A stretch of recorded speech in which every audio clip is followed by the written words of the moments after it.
L'enfant d'un lion, c'est un lion. Un enfant d'un Dieu, c'est un Dieu. Donc on peut être comme Dieu. Dis Amen.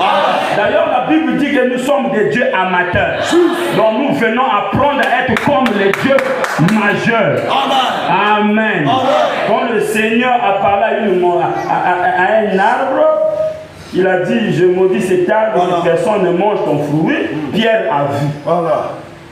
Le lendemain, ils sont venus, l'arbre qui a été maudit a séché. Pierre s'est rappelé des paroles prononcées par le Seigneur. Il a dit, maître, regarde l'arbre que tu avais maudit a séché. Le Seigneur a regardé, a commencé à l'enseigner. Si vous avez la foi, comme un petit grain de sénévé, vous pouvez même dire à une montagne. Donc l'arbre est même petit. Vous pouvez parler à une montagne, ôte-toi de là, va te jeter à la mer. Si vous ne doutez pas, la montagne là va partir. Dis Amen. Dis Amen.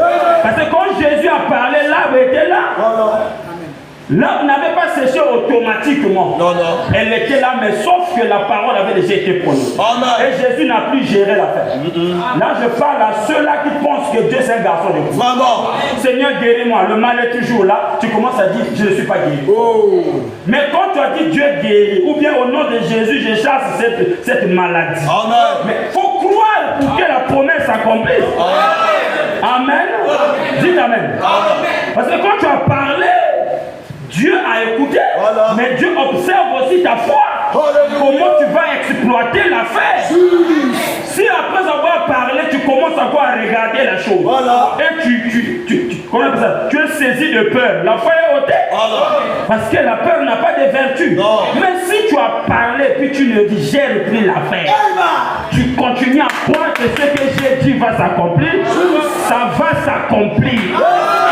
La Bible dit la promesse de Dieu peut tarder, mais ça finira par s'accomplir. Et son fait que ça soit prononcé par un cœur qui a la foi.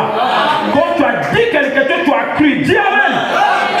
Voilà pourquoi vous voyez que les gens ont déplacé, selon le prophète dit que les gens aujourd'hui, les chrétiens aujourd'hui ont déplacé la guérison divine. Ils ont donné ça chez les médecins. Donc ils ont ôté ça à l'église, ils ont donné chez les médecins. Moi, la façon, non, ça va. Les semblables, les façon maintenant, les mamans sous manganga et bicap, là, ça va. Tu as ôté ça à l'église, tu as donné ça au banamanganga et aux pharmacies. Pendant que la guérison, ce n'est pas pour les banamanganga et les pharmacies, c'est pour l'église.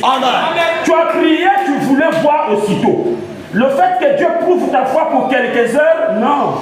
Tu es parti acheter les médicaments, tu as donné. Donc c'est les médicaments qui ont fait, la prière n'a pas fait. Alors vous rendez la parole de Dieu inefficace par votre propre agissement. Dis Amen. Le démon ne parle pas par les médicaments. Le démon parle par la parole. Si vous prononcez la parole, il y aura le fait. Dites Amen. Dites encore Amen. Mais Dieu utilise beaucoup de moyens pour nous guérir. Par la voie de la foi, la voie de la prière, la voie de l'amour. Un simple amour projeté vers un malade. La grâce souveraine de Dieu intervient. Le malade est guéri. Dieu utilise aussi par les voies médicinales, les médicaments. Nous pouvons boire et Dieu passe par ces voies. Dites Amen. Par la prière aussi, Dieu guérit. Mais ne déplaçons pas les richesses de l'église pour les donner aux médecins. Dis d'abord un amen.